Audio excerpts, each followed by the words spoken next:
two major heterodox religions established in India. These two heterodox religions being Buddhism and Jainism in ancient India. Clear?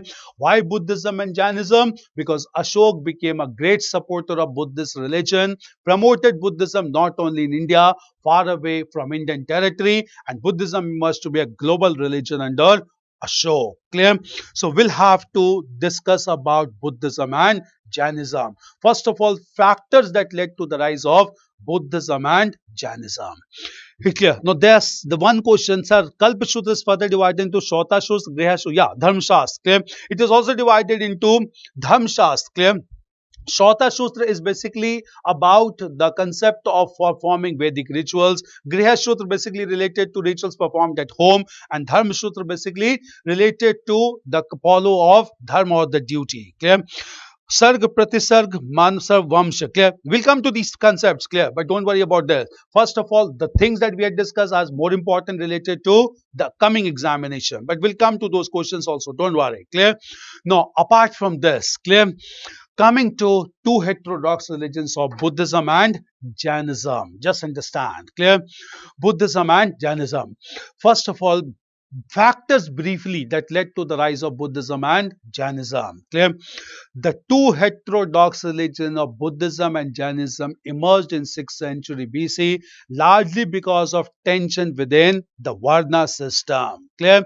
The Brahman domination was not acceptable to the Kshatriyas because they were the ruling class, they were the warriors, they were the tax collectors. They wanted a most important section or hierarchy, in the most important position in social hierarchy, and Kshatriyas began to retaliate against Brahmanical domination. Clear? So this reaction was a major factor for the rise of heterodox religion, because founders of both Buddhism and Jainism were members of Kshatriya sect or Kshatriya community. Clear? Even Vaishyas and Shudras began to oppose Brahmanical domination. Vaishyas wanted to protect cattle wealth. Most of this cattle wealth was sacrificed in complex rituals by the Brahmins in Vedic religion, and that was much more required for agriculture. Clear? So obviously the Vaishyas wanted non-violent religion like Buddhism and Jainism rather than complex religions like Brahmanism by this time. Clear? Vaishyas also wanted to promote trade and commerce by lending and borrowing money on interest. But such lending and borrowing of money on interest was prohibited by the Brahmins, so they began to look for some peaceful religions in India. Shudras began to look for another religion that could grant them equality in society and can improve their social status. Clear? Even women began to support Buddhism and Jainism because women were not given respectable position in the Vedic society, because they enjoyed only respectable position in Rig Vedic phase. Their position began to deteriorate from the later Vedic phase, and they began to look for non-violent and peaceful religions. Clear? Buddhism and Jainism also developed because of the personality of Gautam Buddha and Mahavir, the founders, because both led a very simple life. They moved from place to place to propagate principles of Buddhism and Jainism that led to huge popularity of two religions. Clear? At the same time, both Gautam Buddha and Mahavir propagated their message through local languages like Pali and Prakrit. Clear? So since they propagated their message through Pali and Prakrit, clear? Prakrit, which could be understood by masses, it led to popularity of both Pali and Prakrit. And for your information to understand, as of now, we had 6 classical languages in India. These 6 classical languages were, six classical languages are Sanskrit, Uriya, and 4 Dravidian languages, that is Tamil, Telugu, Malayalam and Kannada. Of late, it has been decided to include Pali and Prakrit along with Persian to be classical languages of India, taking the tally to 9 classical languages of India. And these languages started largely with Gautam Buddha and Mahavir. Clear? So these were the factors that led to the rise of Buddhism and Jainism. Now coming to Buddhism first. Clear? Rather than going into factual details related to the establishment of Buddhism, coming directly to the major philosophy of Buddhism. Clear? Buddhism, as given by Gautam Buddha, started with his enlightenment achieved at Bodh Gaya under a peepal tree at the age of 35 years. Clear? And Gautam Buddha, after attaining enlightenment, clear, he gave his first sermon at Sarnath, which is known as Dharma Chakra Parivartan, that is setting the religious will in motion. Clear?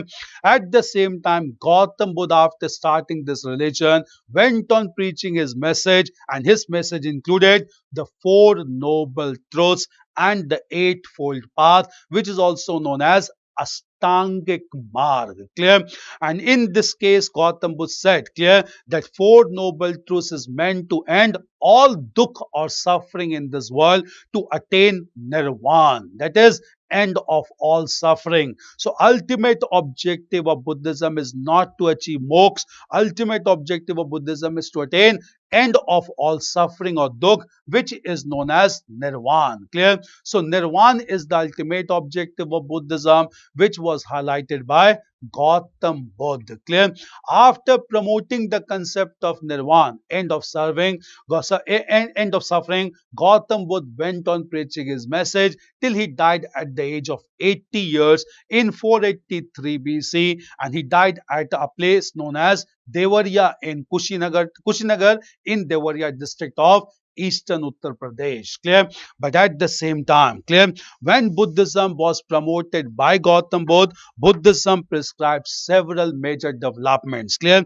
Now coming first of all to four major Buddhist councils promoted in Buddhist religion. Clear? Now I'll let you know. Do understand? Clear?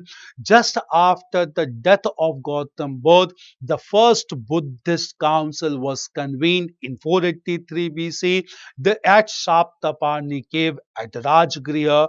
During this council, the teachings of Gautam Buddha were codified on palm leaves in Pali language, and this work is known as Sutta Pitak by Anand. And all the rules of Buddhist monastic order, Buddhist Sangh, was written by Upali in a work known as Vinay Pitak. Clear? So Sutta Pitak and Vinay Pitak were written and compiled in the first Buddhist council by Anand and Upali respectively. Clear?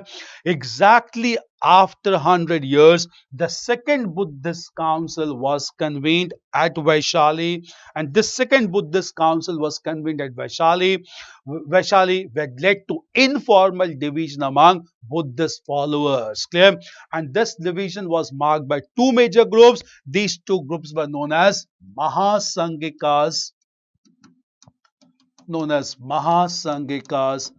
and Sthaviravadins. Mahasanghikas and Sthaviravadins. Mahasanghikas wanted some change in the monastic order, and Sthaviravadin wanted to continue with same strict discipline given by Gautam Buddha in monastic order or Sangha. Clear? The third Buddhist council was convened at Patliputra under the patronage of Ashok. Clear? And during the third Buddhist council, the philosophical interpretation was given to teachings of Gautam Buddha by Sri Lankan monk Mogali Puttitis, and the work came to be known as Abhidhamma Pitak.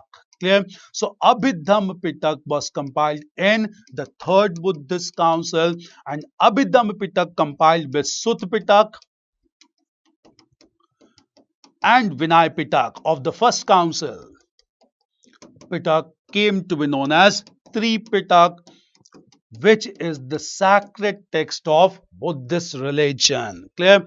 This development took place related to Buddhist faith. Clear? Finally, the fourth Buddhist council was convened in 72 AD in Kashmir under the patronage of Kanishka, and during this fourth Buddhist council, Buddhist followers got divided into two major sects known as Heenyan and Mahayana. Clear?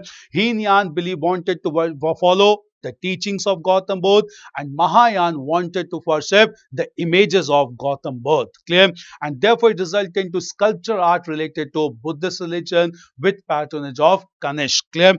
In course of time, clear, apart from Heenyan and Mahayana, other Buddhist sects also emerged, and these Buddhist sects apart from Heenyan and Mahayana were basically the Vajrayana sect that believed in magical rituals to worship bodhisattvas and the female consorts Taras. Clear?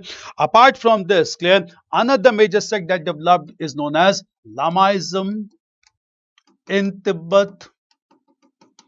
That also follows Mahayana sect. Clear? Then we have Thai Buddhism in Southeast Asia.